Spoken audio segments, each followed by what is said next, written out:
Hi, this is Scott Garibay, and today we're going to talk about the 2023 D&D Creator Summit. Number one, this is the first time they've done this. It's pretty incredible, and boy, oh boy, man, I am just astounded at what we are seeing. So first of all, let's just take a minute, man. Like, Hasbro is in the middle of a blockbuster attempt movie release. The second attempt to create a D&D cinematic universe. Absolutely staggering. They have a million, plates spinning, and they're like, you know what? We're gonna take the time in April, when it literally the week of our movie's release, and we're gonna fly in, we're gonna fly in the 20th most hostile creators there are, hostile content creators who all have a passionate, burning, who most have a passionate, burning, hatred for Dungeons and Dragons. DM Connie Chang, I throw that there, and listen to their wahs about the 2023 OGL crisis. The reason why I get so wrapped around the axle on all this is the OSR and the indies they're constantly trying to paint this picture, and they're like, oh, D&D's just it just wins every single sales contest with us, with the OSR and the indies, because of their name, not because they're outworking us every single day, and they are. Like, I cover D&D, and I cannot believe how much they're doing. Their paid team is like 50, 75 people for Dungeons & Dragons, and they are far outperforming anything TSR ever did when they had 600 employees under Gary Gygax, right? It's just, Hasbro is without a doubt the greatest guardian, the greatest protector, the greatest creators who have ever owned Dungeons & Dragons. It is staggering how hard they work. And can we even pretend this? Just look at all the events that are happening. It's incredible, right? So what I want to talk to you today about is the coverage, the hot coverage coming out about the 2023 D&D Creator Summit. And somebody beat me to it. Indestructoboy, passionate D&D hater, despises Dungeons and Dragons, in my humble opinion. But he was out on it fast, right? And he had real coverage coming out. He was talking with Josiah, Dungeon Dad. I cannot believe anybody talks to Indestructoboy, who actually, has a lot of their, either their surplus or literally all of their living tied up in Dungeons & Dragons. But Josiah from Dungeon Dads was calling Indestructoboy and giving him information from the room where it happened, right? Like Lin-Manuel Miranda, the room where it happened, right? Josiah Dungeon Dad was in the room where it happened. He saw the creator content, and he talked about DM Connie Chang just shouting at Kyle Brink that this isn't a summit, right?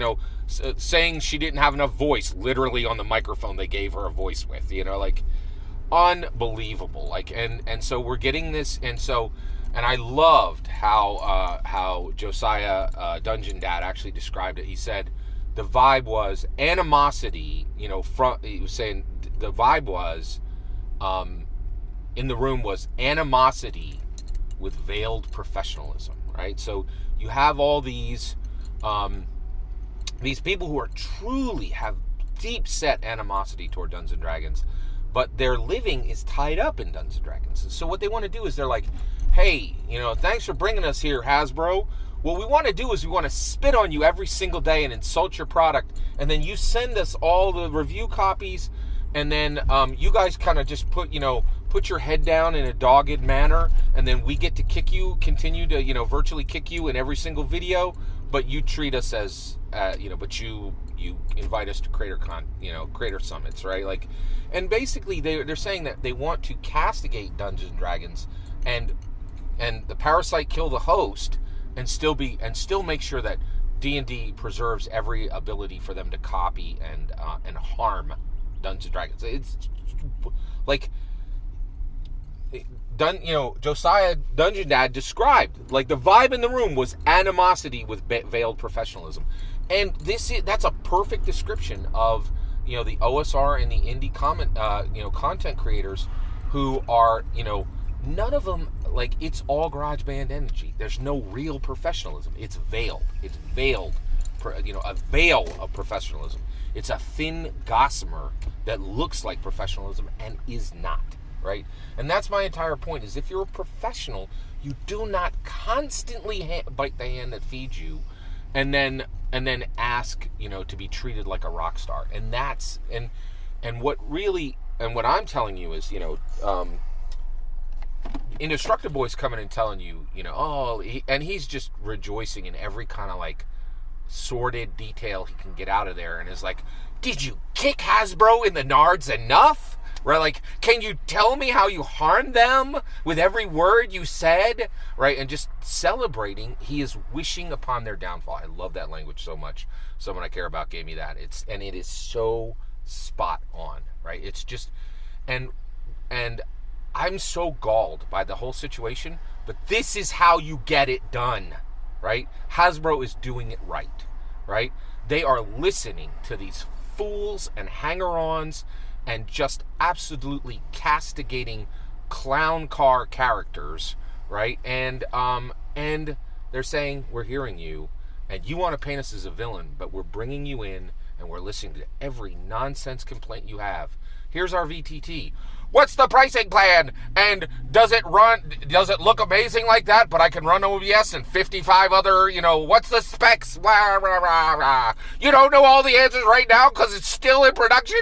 How dare you? We're like, it's just, you should hear the coverage. Indestructoboy is coming back and going, and they didn't know the pricing plan or the specs for the VTT immediately. How dare they not know the full pricing plan and the specs, even as it's in production, going through prototyping, right? Like their expectations are bonkers, just like bonkers, right? And there's Hasbro, calm as a lamb, just like, hey, let's talk it out. I ain't a villain. I'm gonna hear. And Josiah Dungeon Dad actually said, DM Connie Chang went right at him, claws out, fangs out, right? And they just took it, and they gave him a full hour, right? Full hour in the room for unlimited questions and unlimited wah about the 2023 OGL crisis. And beyond that, Josiah said that once they were done in the room, everybody would break out into the halls, and the outreach team was going and saying, can you wow more? We'll write it down. We want to know everything. And this is what it takes to say, y'alls are wrong. We're not the villains. You guys are. And I think the world's seeing it. I think the world is seeing that the OSR in the indie is like, hey, what we want to do is we want to set up a structure where we just we virtually kick you every day. We castigate your product, and you still treat us like rock stars. And Hasbro's like, we're a global company, right? We're gonna deal with your influencer nonsense noise, right? And this is why people hate influencers so much, because they're just such entitled, privileged horror monsters, right? Like, and Hasbro's like, we do the work. Let's go. And this is why Hasbro continues to crush every OSR and indie out there, is they do the uncomfortable thing, right? And I'm so thankful for the incredible work, the incredible humility they display, and I just want to be here to be one guy who talks to you about the Dungeons & Dragons creator content creator summit, and tell you this was the tolerance, the kindness from Hasbro, and them saying, you guys want to paint us as monsters. We're patient, we're kind, we're tolerant, we're listening. We're not what you say we are, and they're proving it. Every single word of that is my humble opinion. What's important is when I get to your humble opinion, when you get in the comments and send your traffic. Please consider liking and subscribing, and have a wonderful millennium.